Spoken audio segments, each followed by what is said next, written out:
We are on Facebook Live. Finally, it took us, again, 7 minutes just to get on Facebook Live here, folks. And I'm waiting for Aaron to get up too, so that we can start here. And boy, that was difficult here. So let's take a deep breath here together, guys. And there's your iPad if you want to use this. Okay. I got them ready for you. All right, and let's take another deep breath here. Okay, folks. And I want everybody to also just take a moment here to acknowledge the presence of God in our midst right now. Okay? God is here. Emmanuel. God is here. And tonight we are going through The Way of Mastery, as well as A Course in Miracles 2, based on the handwritten notes of Helen Schuckman. And we do have some books here still available for you, as well as on our website too. These are the two most important parts of my life. It just is right now. And I know that, Lori, you got The Way of Mastery too. So do you, Yule. And you'll be introduced to it as well. And we're having a good time here this evening. And by the way, I want to make a couple of things that I made some changes this week. So we're not reading The Way of Mastery. I'm just going to refer to it, okay? We are in lesson 1 of The Way of Mastery. And so we're going to go through kind of a review of what we talked about briefly last week in lesson 1. And then we're going to continue that. And as you all know, that I will also use A Course in Miracles in simultaneously with The Way of Mastery too. And by the way, your Natural Awakenings is new. We've got that here for you guys as well. And any questions before we begin? Okay, good. All right. So, if you have any questions at all, comments, whatever, just speak out just a little louder. And I promise not to speak so loudly and lower my voice as well, okay? All right, folks. And thank you so much for joining us here on Facebook Live. This was the third attempt to try to go to Facebook Live. So I hope that the students are here for us. So look, we talked about last week, lesson 1 of The Way of Mastery. And the chapter is called The Way That Calls You Home. And isn't that what we're doing right now, right? Indeed. We are on a journey, yes. Go ahead, Yul. No, I just said indeed. Indeed. Yes, we are.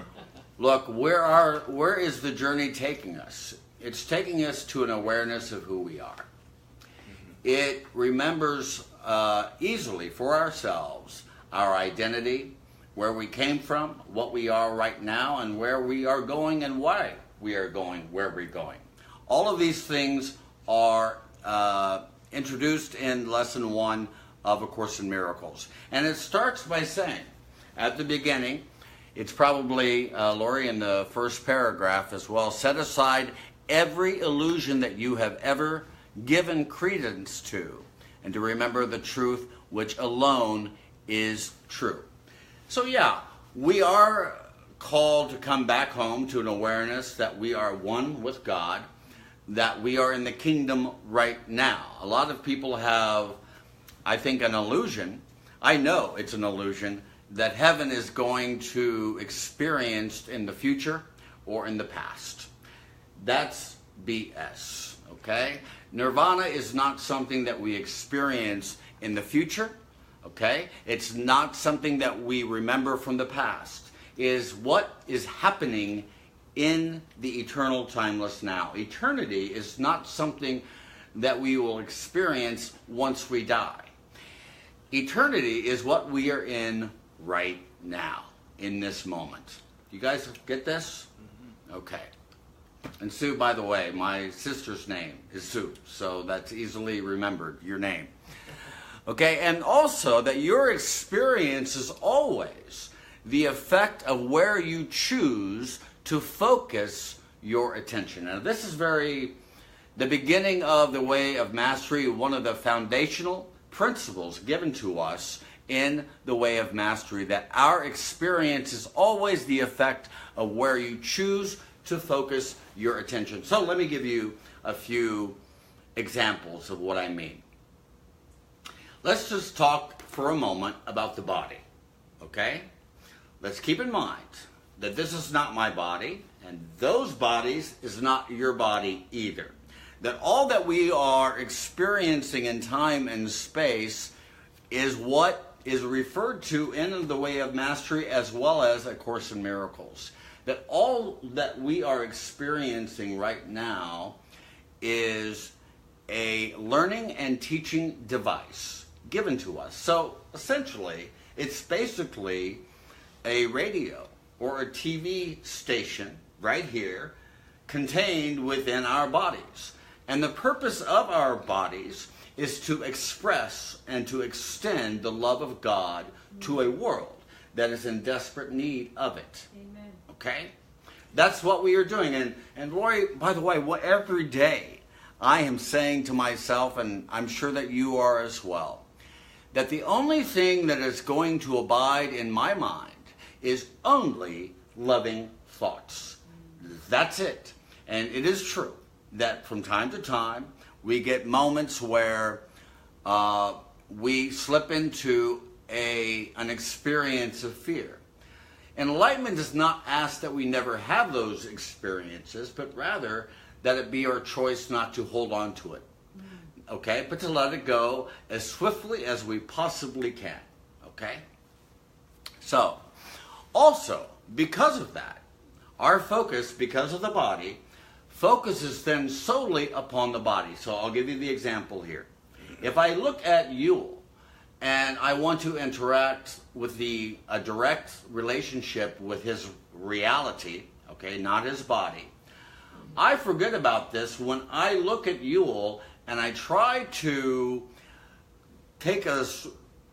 really take a pen and draw a line around him and saying, this thing I have created, this boundary that I create, and I see him only as a body, then in that moment I do that.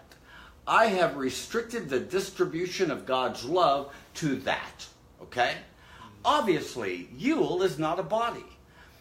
He is the mind of God in manifestation right now. He is the love of God in form, okay? But that's not who he is. The moment I try to focus my attention, my energy, my value on that body, then I miss the mark. I miss seeing Yule for who he really is. Are you the Christ, the Son of the living God? Of course. Of course. Are you both the daughters of the living God? Of course you are. And so I will approach you in that manner. I will think of you in that way, okay? Because every time I do, I am thinking about myself in that process. I am telling myself, in essence, this is who I am. If I focus on his body, that's what I think I'm going to be. Just an ego trapped within inside of a body. And I'm not. So, is it okay for me to really be open about the realization that what I am interacting with you guys here, as well as the students here on Facebook Live, is the Christ incarnate. That's it. Okay? But all that I am interacting with is the mind of Christ in each and every moment. That is our responsibility. The way of mastery goes on to say that you cannot be, because of this, you cannot be a victim of what you see. And nothing is outside of you. I've said this many, many times, and I'll repeat it over and over again. Right now, all of us are exchanging molecules with each other. We are. And the only thing that gives us a notion of being separate from you and you guys from being separate from me is our suspension of judgment. And when we suspend judgment, then we have an experience of unity and of oneness. And you'll make sure that we got any questions there too, or anybody's that we want to say hello to too. Let us know, because we want to engage with our audience here as well. Now, people don't want to do this. They don't want to accept the total responsibility that has been given to all of us to be mindful of the thoughts that we are allowing to occupy our minds. Because our minds are awesome, okay? And because of that, we're going to see the evidence of our thoughts right here. Every single moment. So I'm not going to traffic in blame, okay? I'm not going to traffic in judgment. I'm not going to traffic in projection either, okay? I'm going to retrieve all of those projections and bring them back to where it started. Everything, every event, every effect that we are looking at right now is a reflection of what's happening in our own mind. That the world is nothing but an outward picture of an inward condition. And when those mental condition begins to change and allow itself to the mind of God, then our experiences begin to change almost simultaneously. Do you guys get this? Love it. Yes. Susan Kavanaugh says, I am the daughter of the living God. And what's the first name? Susan. Susan Kavanaugh. Oh, yes, Susan, you are. You are. And if you are, Susan, then you and I and everybody else who knows this begins to have an experience in time and space that is not touched by time and space at all. Also, from the Way of Mastery, it says this: what you experience, you have directly and deliberately called to yourself. Wow. Let me say this again. What you experience, you have directly and deliberately called to yourself. Now, folks, that means if I see an event, if I see an energy that is arising with my field of awareness, the temptation from the egoic mind is to immediately attack. Okay? That's not me. That's somebody else. And what we have to remember is that, look, we're not dealing with just my brain, okay, per se, but what I am really interacting with is a reflection of many levels of thoughts, feelings, emotions, projections, and ancient relationships that we have with other people, what we call reincarnation. Okay? And reincarnation, by the way, is helpful only in the sense that it does remind us, each one of us, that we are not mortal. Okay? That we are eternal. And today and almost every day I say to myself, I will awake from the dream that I am mortal, fallible, and full of sin, and know that I am the Son of God. So look, I know that people are here probably responding to this already, that are probably thinking, at least, saying, man, Kevin, that seems really arrogant. Okay. It's really arrogant, Kevin, for you to declare to everybody that you are the Christ incarnate.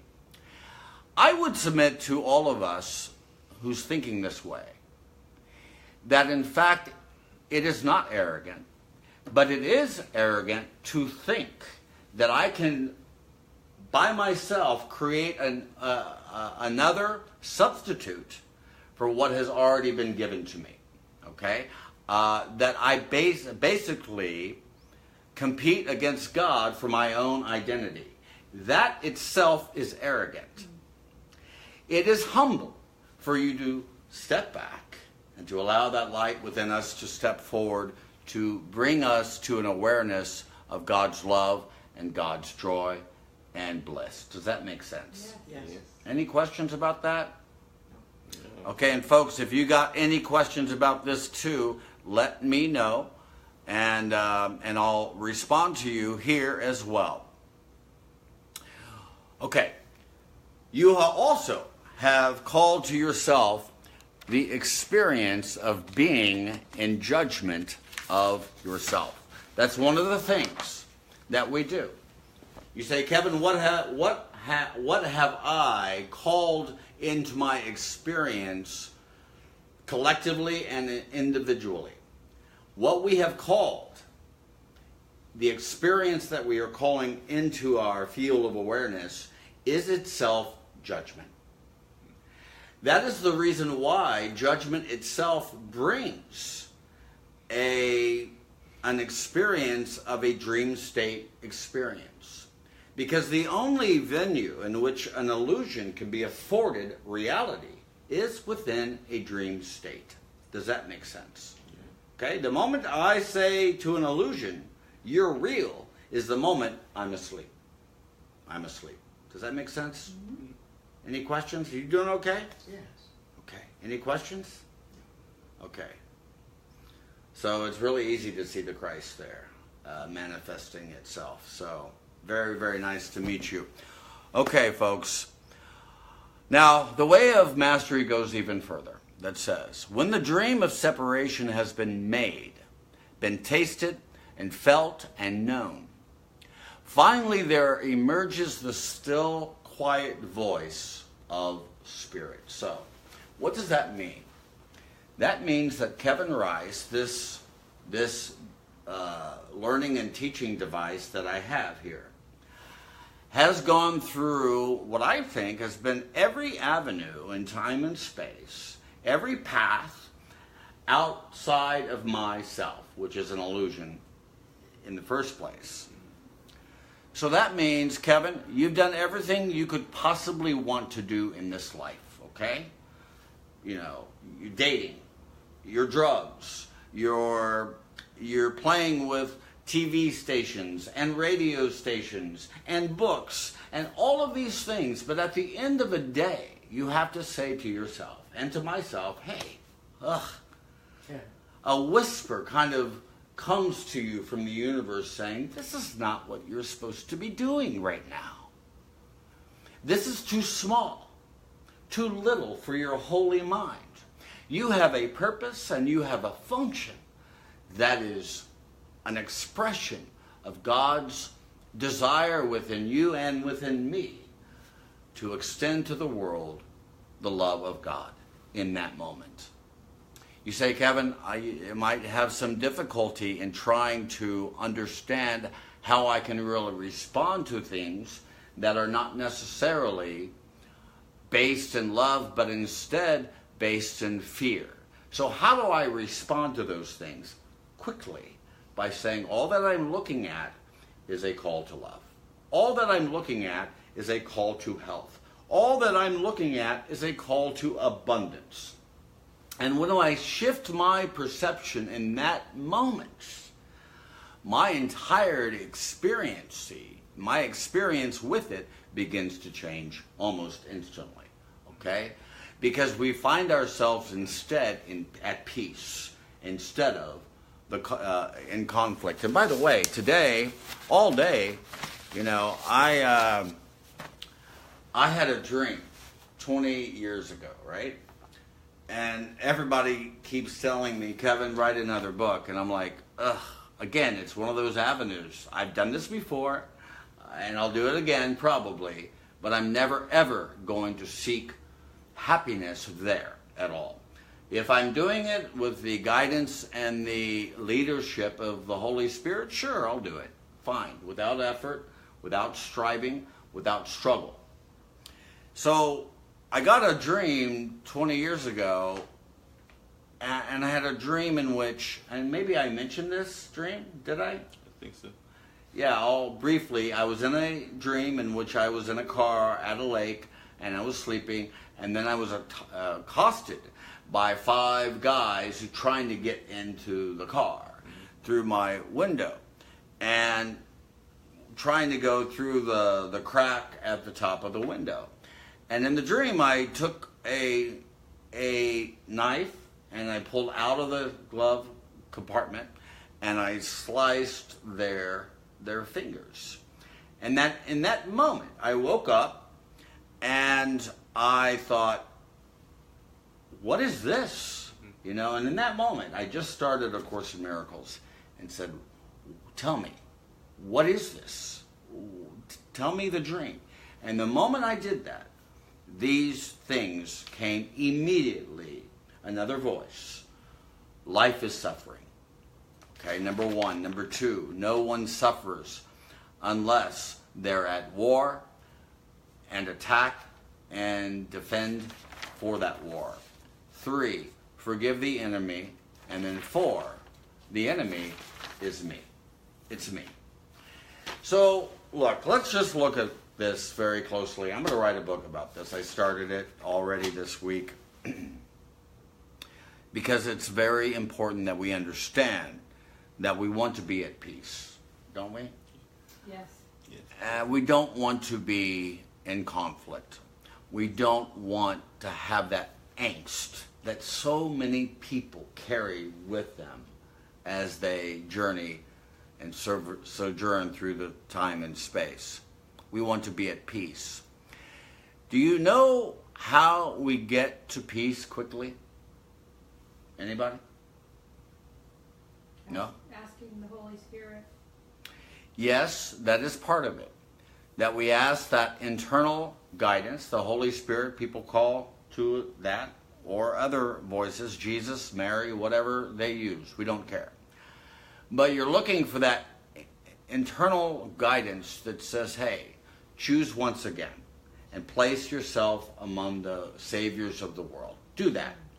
So that's correct, Lori, that in that moment, I do have to choose once again. What am I choosing between? I am choosing between war and peace.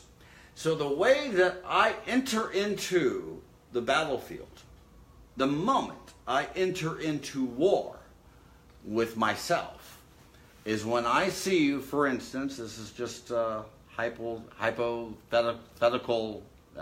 example I'm giving you here, but if I say to you, Sue, I see that I've got my own values here in my mind, my mind body here, and I see that you've got your values there in your mind body as well. So what we are experiencing separately is different. Not only is it different, but my values are better than yours.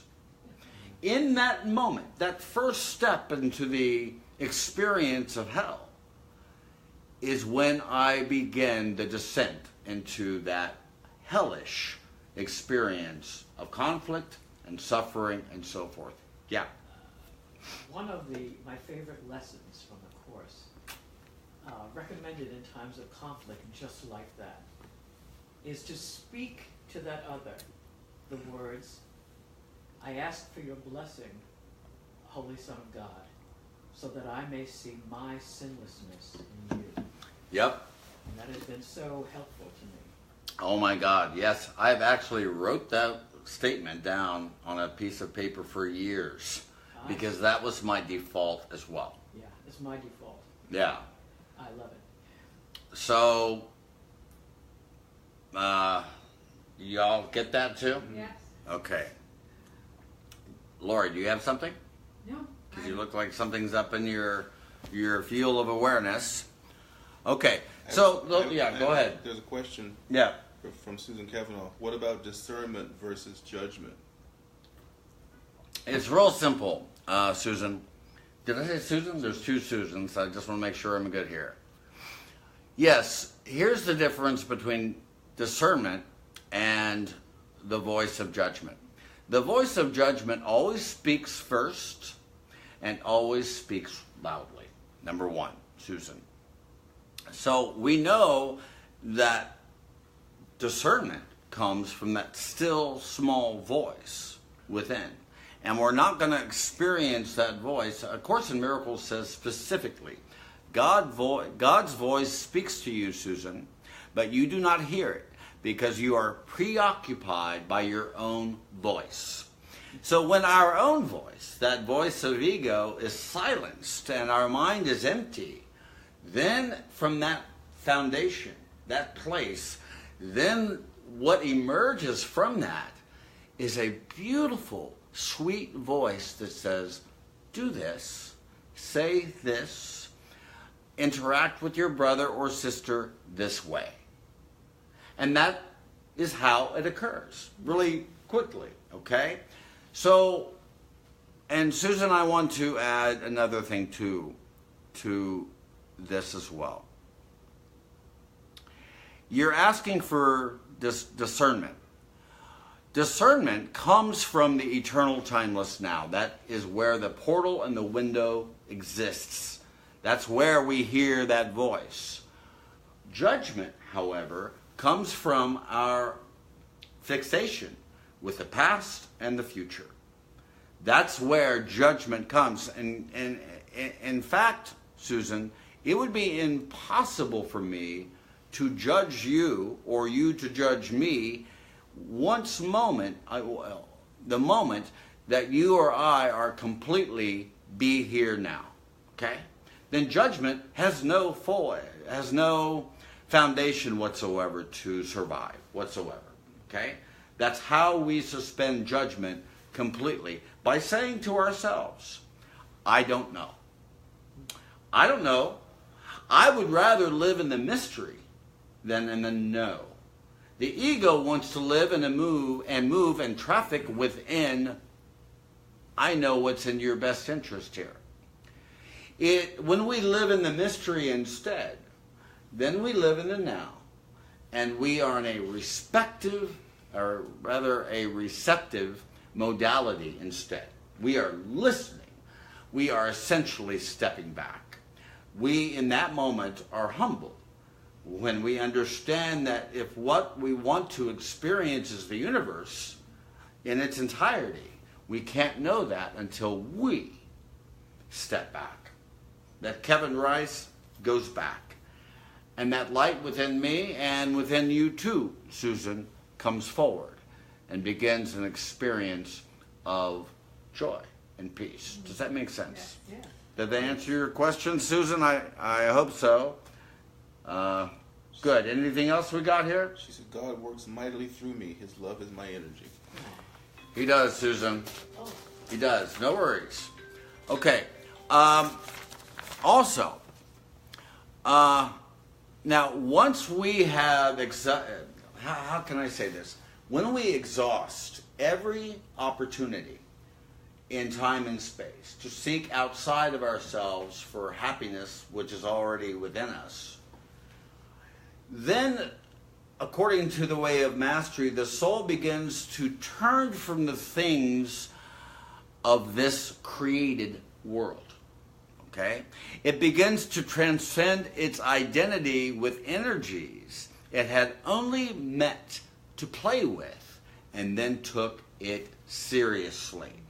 So I want you all to get this really clear, and then we'll go to the new stuff here for about 20, 25 minutes. 27 minutes, since we're 7 minutes late, but that's okay. I accept all things as they are.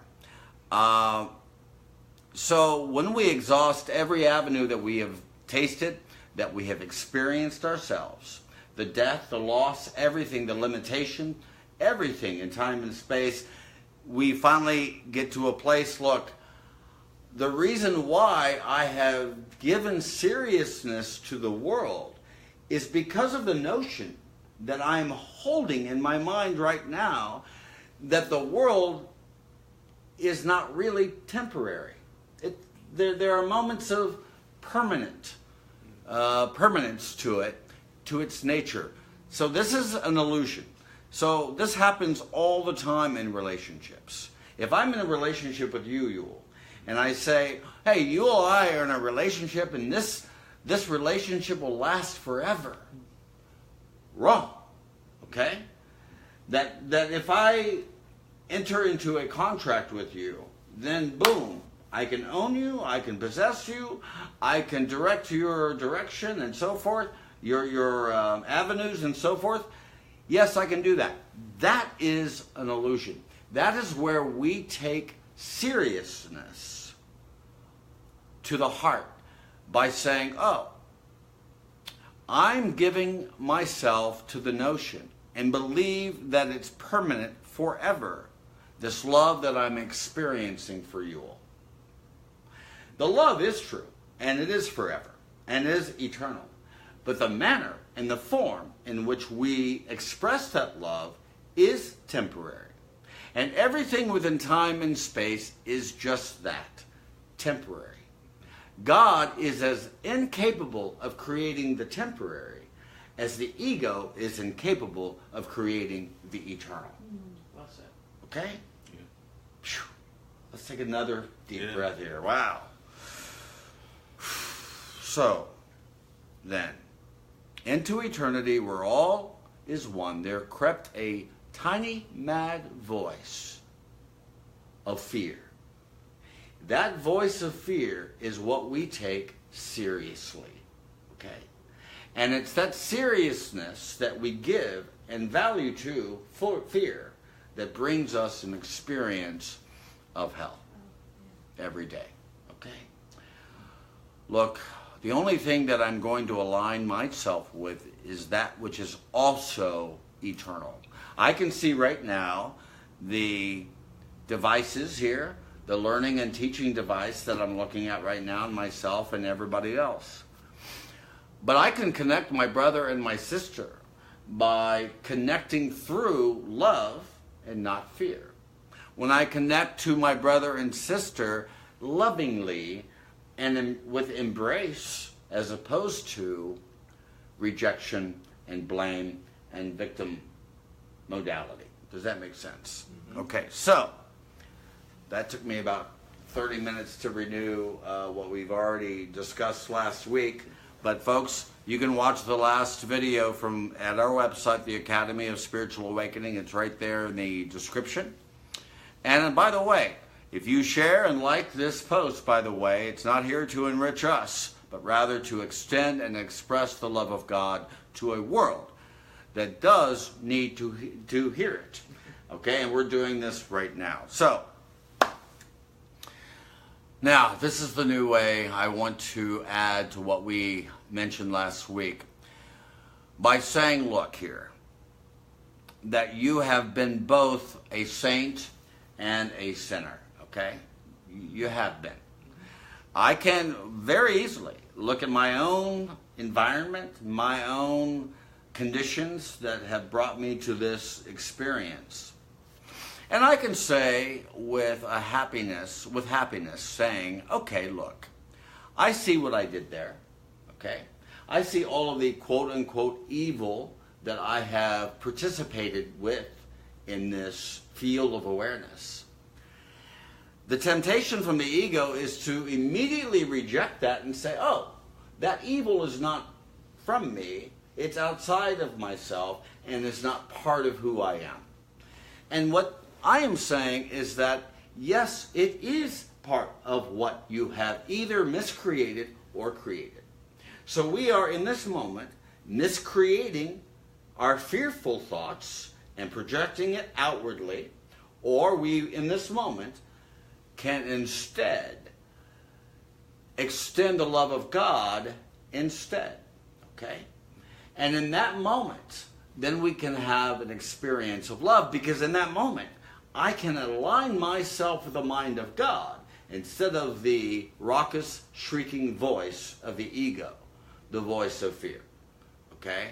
I can accept my identity and the treasure that has been given to me right now.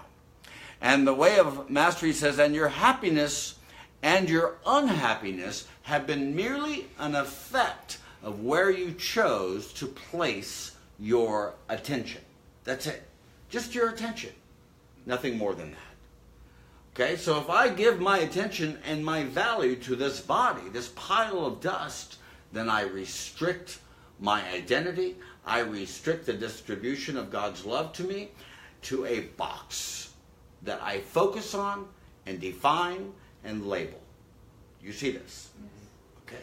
When I release those definitions, those labels, those boxes, Let me give you a way to look at this differently. So I made, here in West Palm Beach, I made a pool. I was the contractor of a pool for my best friend Chris in Lake Worth. So I made a pool, a huge pool, right? And when I made that pool, I had to myself create the boundaries, the lines where the pool would abide, okay? And so when I filled it with water rather, then I know what volume and the body that I'm dealing with at that moment, okay? The same is true with the mind. When we restrict through our lines and boundaries and divisions by seeing only a body, only a job, only a bank account, okay, I have in that moment placed my attention and focus and value to those illusory boundaries that I have done with my pen. I, in a squiggly line, go, there's a body there, and I'll interact with you in that way. This is my business, my job. I can squiggly put a line there as well and box it too. I can do that with my relationships and coworkers or my members that I'm interacting with at church. I can do all of this through my judgment by limiting, which is naturally unlimited. Okay? That is the mind of God. So that is our mind as well. So my mind is not here at all. This is merely a teaching device. My mind is at least more closely in this experience, this realm. Okay? And this is why it is so important, the way of the heart is to acknowledge and take responsibility for what I myself have either miscreated or created because of that. And that is the reason why our happiness and our unhappiness is merely an effect of where we chose to place our attention. Focused only on seeing from and seeing only, this is where we want to be, the mind of Christ instead. Let me say it again. Focused only on seeing from and seeing only the mind of Christ. You, from your infinite freedom, have simply selected that experience to focus your attention on so that you can see what the effects are. Okay, let me explain another way to understand this too. And I mentioned this a few weeks ago, and I'll restate it because it's an imagery that I love. I really do. Look right now, we're looking at right now, okay? A pool of awareness, right? This is the shimmering pool of awareness that we're dealing with, the mind of Christ right now. And that wonderful and pure and sacred altar that we call the pool of awareness, I can experience the effects of what I am entering into that pool. And I'm entering either a pebble of love or a pebble of fear. So I take that pebble and I drop it on this field of awareness, this pool of awareness, and I drop it, and what do I experience? I experience the ripples that come from me placing myself, either a thought of love, and I'm going to see the ripples from it, okay? Or I'm going to experience the ripples of what I have placed already, the pebble of fear, into this pool of awareness. You see the difference here? Yes. So I am responsible for what I see, okay? Every event, every experience that we are confronted with in time and space will manifest itself in a 3D technicolor in our experience. It's really easy to blame it on our president, on a senator, on our minister, on an employer, or whatever. It's really easy to do that. But it's our responsibility as a child of the light, as a child of the day, to trace the effects, the ripples, back to its cause. That's our journey.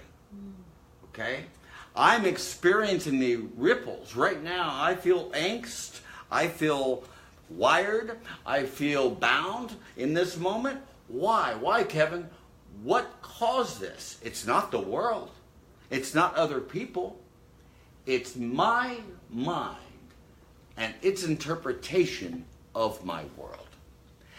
That interpretation can be changed instantly. Instantly. Yes. Wow.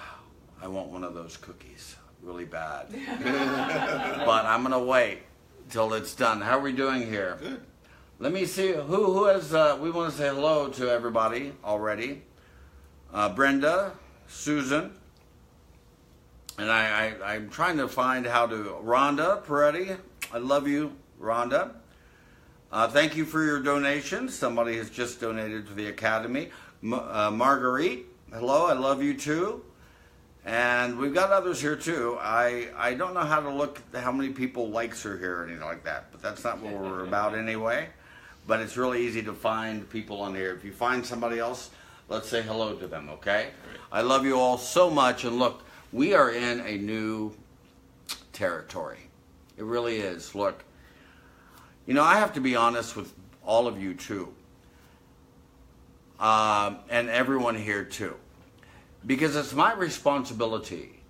And Susan, you kind of mentioned this earlier too, how you can discern between the voice of love and the voice of fear.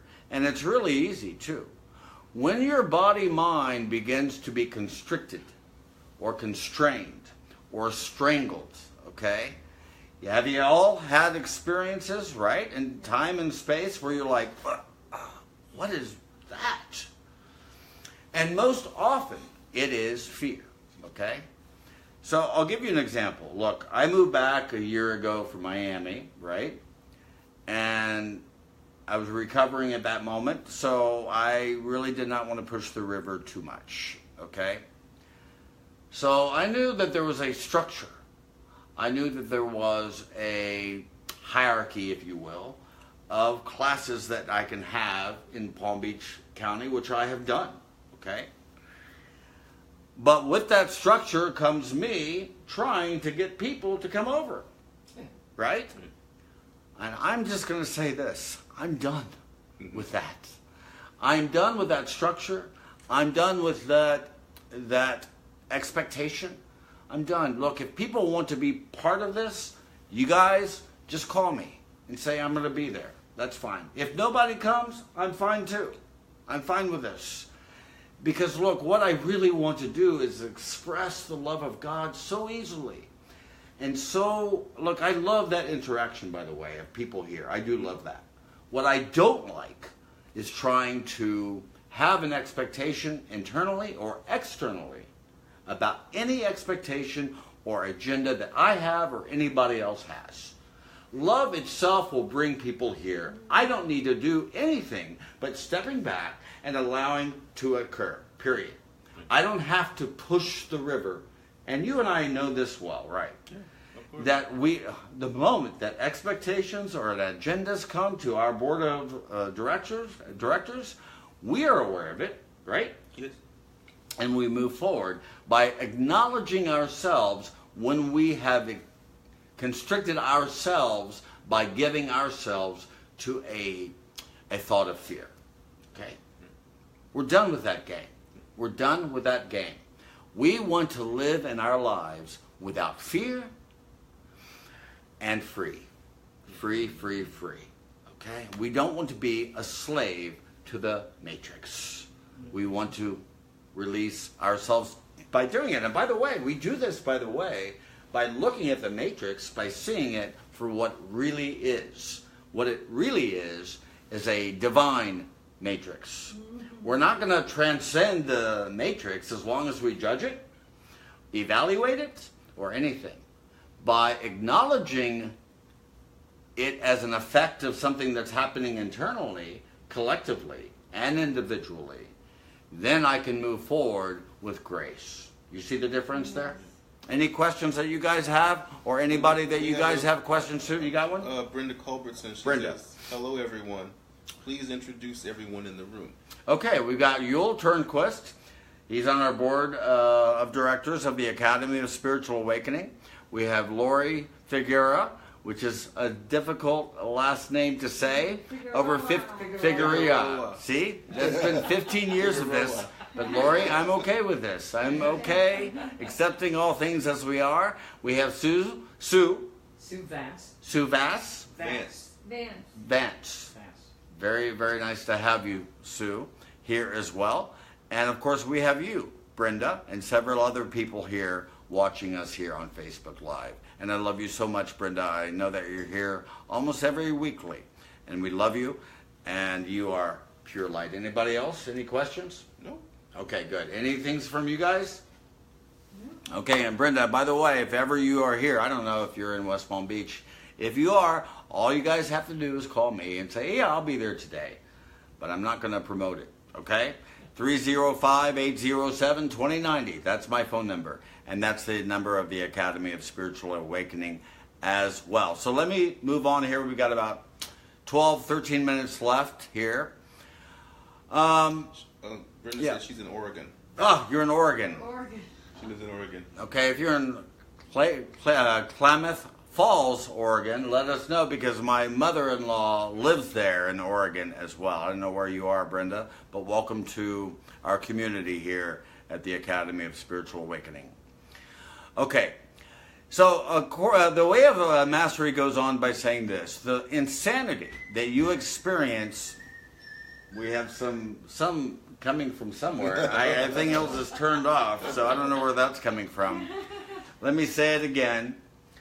The insanity that you experience as your pain, your suffering, your seeking, and your dramas come only from your mistaken choice to become identified with what arises in the field of your awareness. You therefore lose the sight of innocence. For all events are perfectly neutral, and you are free to see them any way that you want to see it. Okay. So to become identified with what arises in the field of your awareness. Look, all that we are experiencing right now is an effect. It's essentially a mirror. Okay, I've got one right here. I can pull it out and use this as an example here. Okay, this is my mirror. I'm looking at it right now, right? It's in the reflection of what we are experiencing, and this is the other students, by the way, who are here. Ah, there they are. They're so beautiful. So I can look at this mirror here, right? And I see the mirror for what it is, a reflection. That's it. So I look at my mirror, right? And I see my hair, and let's say it's disheveled right now in this moment. And I think to myself, oh my God, my hair is disheveled here. I need to change it. I'm trying to change what my hair looks at the mirror, not what is happening in my mind right now. If I need to change my hair, I can comb my hair easily. I'm not going to go to the mirror to try to change, to comb my hair or anything like that. Okay? Now, we do this every day. What we are experiencing in time and space is a reflection, an effect, and because it is an effect, not a cause. Cause is here, effect is here. Because of it, it is neutral. In other words, it does not have a charge at all. Okay? So, let me give you an example here. I'm in a marriage right now, right? And has anybody been in a marriage before? Okay, a couple of teams here. I'll give you an example. Like my experience with my spouse about driving. Okay? Aaron thinks I'm a horrible driver. His mother, by the way, disagrees with him, but whatever. He thinks I'm a horrible driver because I drive like an old person very slow, deliberate in my driving and so forth, and he's more impatient. You know, push the gas, go, go, go. I think that he's an awful driver. Of course. Okay? I'm sitting there going, what am I dealing here, right? Now, in that moment, we just did this right now, going to Palm Beach and back today. Okay? And I have to remind myself of this almost daily.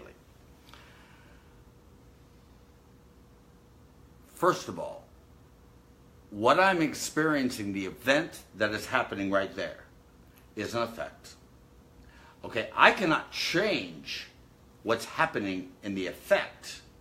Okay, I can attempt to, sure, but it's going to be useless because it's already over and done with. He's already an awful driver. Okay, I am also, from his perspective, an awful driver. Okay.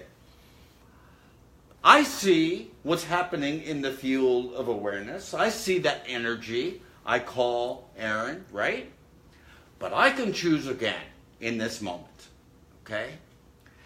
How? Suspending judgment right now. Okay? How do I do that? It's real easy. I accept all things as they are. I do. That's it.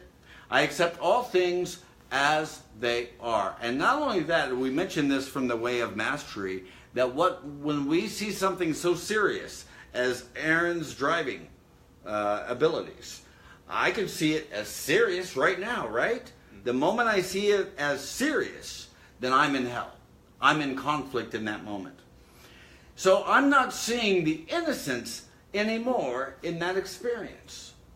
That is what we threw away. That treasure, that innocence, that legacy, that inheritance that has been given to us right now from the day that we were created by our source. That beauty, that joy, that light, that bliss is there right now. What do? We throw it away. Mm-hmm. Why? Because what we are seeing is an effect, and we think it's going to be a recipe for disaster and trouble and so forth. I'm going to die in this car with Aaron right now. Wrong. Okay? My safety, my protection, my abundance, and everything comes from my source and not from external time and space. Does that make sense? Yes. You look like you have a question, Sue. You okay? Yes, I've never had an accident. Yeah, I knew that he was going to say this. Yeah, I've never had an accident. I've had like 3. Yeah. But I'm blaming it on everybody else on the traffic, but I'm not going to blame anybody. So, go ahead, Sue. I wonder if I can articulate this. Yeah. Okay. You're thinking the same thing? Mm-hmm. Okay. Go ahead. Maybe I can articulate, or maybe you can articulate. You can do it. I understand. He is a holy driving Son of God, and so are you. And you are safe when you rest in love and you rest in forgiveness. Now, if he were a race car driver and you prefer not to race, that is still a choice that you're able to make in total acceptance of Yes. the fact that he may be a reckless driver. Exactly. But that's the corollary too, because I was talking to Laurie about this earlier. If we rest in forgiveness of all our brothers and we see ourselves in them, we still, I've gotten into the muddle in my own life of feeling that because I want to forgive, that I don't have the choice to be other than in the situation that I'm in. You know, Say that again? So if I'm, let's suppose I'm living with a race car driver, and I don't like the sensation of speed. Yeah, me either. Okay. It doesn't mean that I judge my race car driver. You're really talking about your preferences. Exactly. Right. I'm saying that there's room also in this existence for preferences. Exactly. And I'd like you to address that. Exactly. So we're dealing with two different levels here. Yes. One is already over and done with. I already know that my husband is an awful driver with no accidents whatsoever in his life. Okay? That sense of safety, by the way, comes to me because of that. But look, so you have the level of the effect. Okay, so it is already over and done with, and I cannot correct him, and I cannot correct myself, the behavior, okay? Right. But mentally, I can choose again. Does that mean, okay, I love you, Aaron, but I'm going to step out and I'm going to take the train instead to Miami? There's nothing wrong with that, because we do have free choice. Here's the freedom, is look, we have to acknowledge ourselves as well. I have called into my field of awareness this energy of being rushed, okay? And I see that internally, but I want to blame it on Aaron, who's experiencing the energy as well.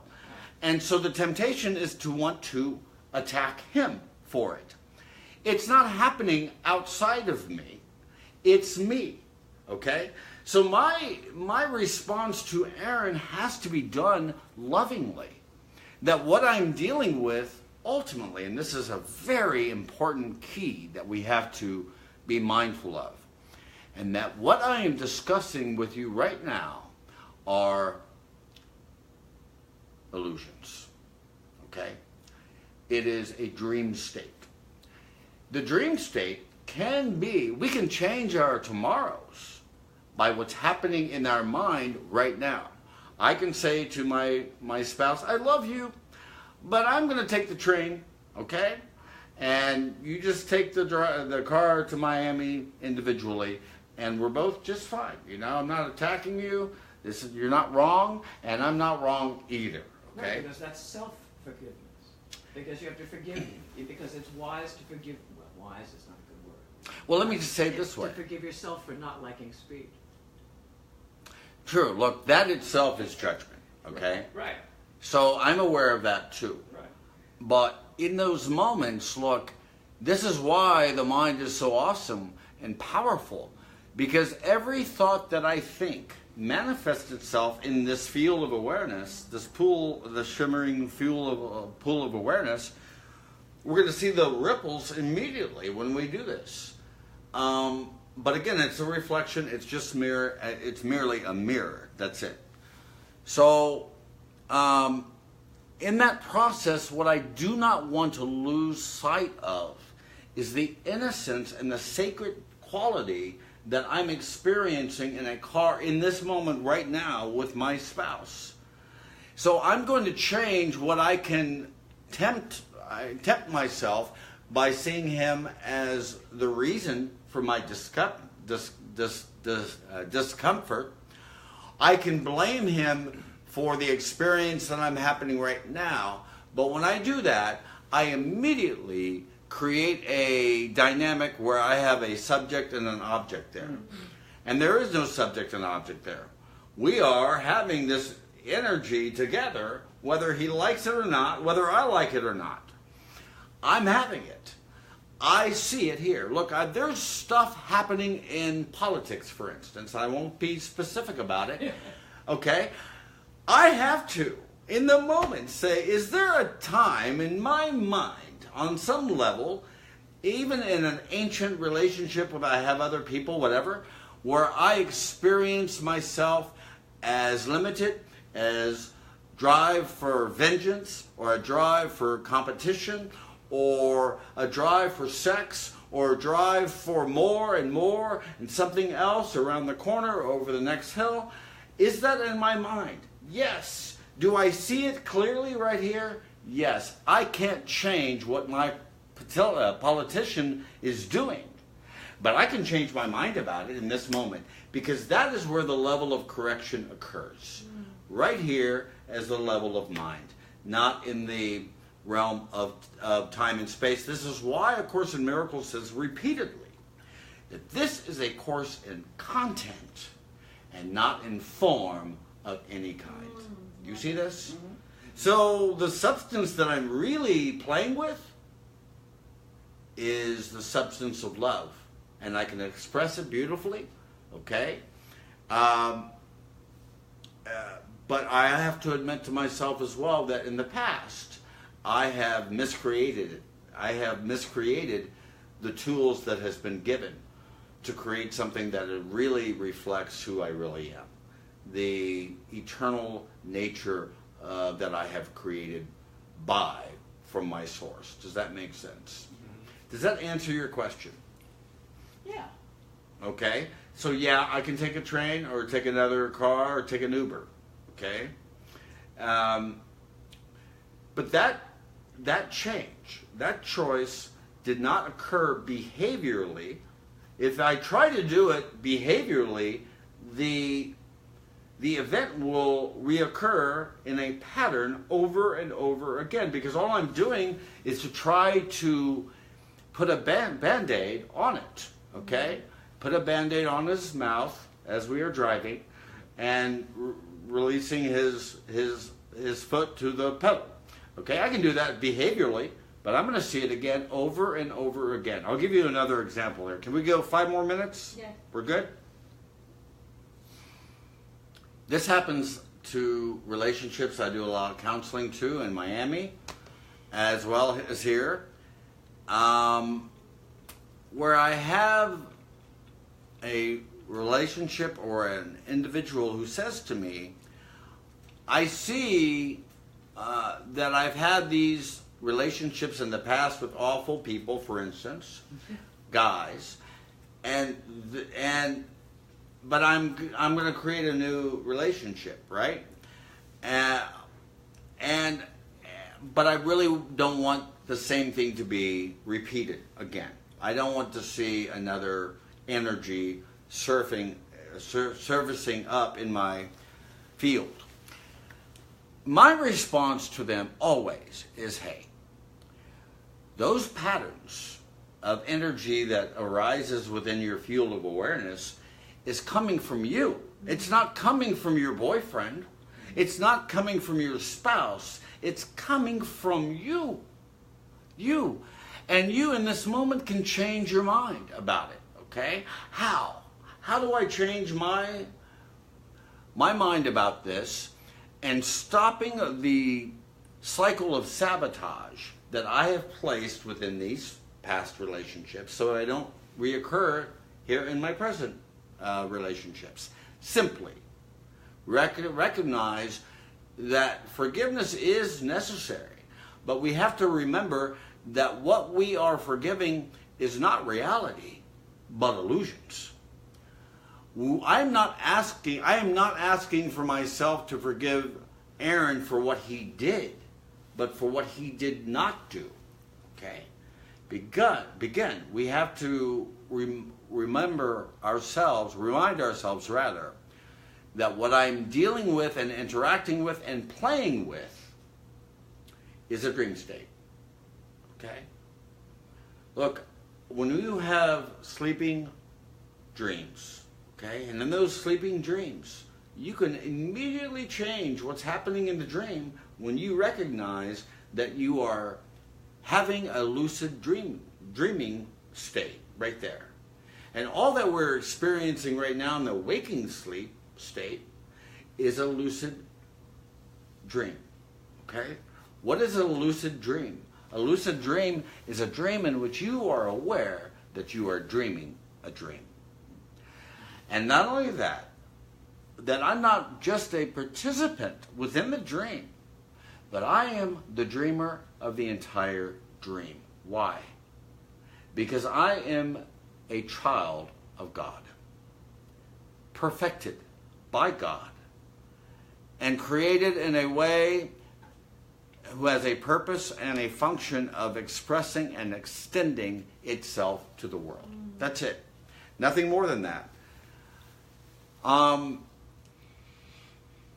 have done this for nearly 30 years. I guess I'm 30 years of teaching and practicing A Course in Miracles.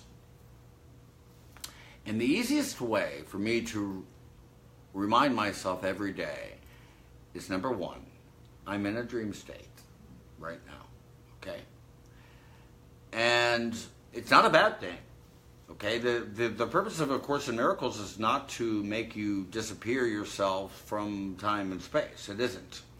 It's to merely to remind all of ourselves that the only purpose that we really have in this world through forgiveness is to change what we are experiencing right now as a dream of suffering, a dream of tears, a dream of fear, a dream of separation, to change it gently, okay? Not without force, but gently and gingerly, because I'm a ginger, to a happy dream. That's it. So that your experiences with other people reflects the love that you are extending to the world, individually, one moment by one moment by one moment. We can do something. This is why I have. Do you have the bracelet yet on you? There you go. What would love do now? Okay. Okay. And Lori, here you go again. Thank you. Okay. And Yoel's got his Kool-Aid on. Kool-Aid. Just kidding. The bracelet on there. Kool-Aid too. Okay, I did this today. I'll give you an example. Today, I had to use the bracelet myself. I was in Palm Beach. And normally, like a few times a week, I'm there at Starbucks and I'm reading something or writing, and I'm interacting with my brothers and sisters there, and I love it. And today, I just was sitting there with a friend weeks ago who has an art gallery on Worth Avenue. And he said to me, hey, our friend elsewhere is kind of mad right now. And I can't really communicate with this person at all by phone or anything. And he mentioned that to me briefly. And I said, and I had to go. So today I'm sitting there and I said, wait a minute here. This guy is not really looking at the whole relationship holistically. He doesn't understand the context that the reason why he said what he had said. Because if he knew what really occurred, his perception would entirely change. So I said in that moment, I'm not here to change behavior or improve anybody else, but I did say, what would love do now in this moment? And said, go just talk to him right now. So I walked to his gallery and I said, hey, my friend, I said, I just want you to know that this person, I won't even mention his name, I said, I know that you had a perception about him that was just out of the loop. You didn't have no context whatsoever. I just want you to know that this person had brain surgery about a year ago. And because of that, he was incapable of communicating or verbally properly to you or to me at all. And I said, in that moment, I said to my friend in Pennsylvania, I said, let me just talk to your wife, just for a moment. Just give me a moment to talk to your wife. And he did that. And she explained everything that he went through himself. Okay? And keep in mind, I had to keep in my own experiences that I went through too, a little over a year ago myself. So I know this well. And I think that in the deepest part of every being, people want to love. Yes. They don't want to fear. This is why our bracelet says, what would love do now? It does not say, what would hate do now? Yeah. What would blame do now? What would victimhood do now? What would shame do now? It doesn't do that. It collapses time and space immediately and brings that person into the present moment in an I don't know modality, in a mysterious kind of way, to say, I don't know how to approach this person, but tell me, what should I do? What should I do in this moment? Does that make sense? Yes. Wow, okay, folks. Normally, our time together is an hour and a half. We've already gone 1 minute and 12 minutes, so we're getting ready to go. Silent here, black, if you will, dark.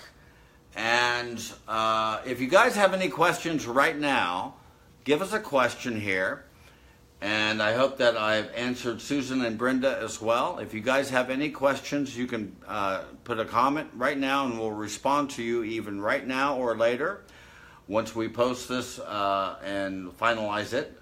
And I guess that's all we have for you guys. Do you guys have anything that you want to talk about? We can interact even more personally in an intimate way after this. But any final comments, questions that you guys have? Okay, folks. We did go through the Way of Mastery. I did 7 pages of it today, and I thought, I stopped. I said, oh, I'll probably only do 3, which I did today. And we'll continue about talking the Way of Mastery and A Course in Miracles next Thursday night. If you guys want to be here with us, just call me, 305-807-2090. And that's it. And I love you all so much. And if no one has told you today that they love you, let's all say hello to them together. Hey! We love you so much, and you are pure light.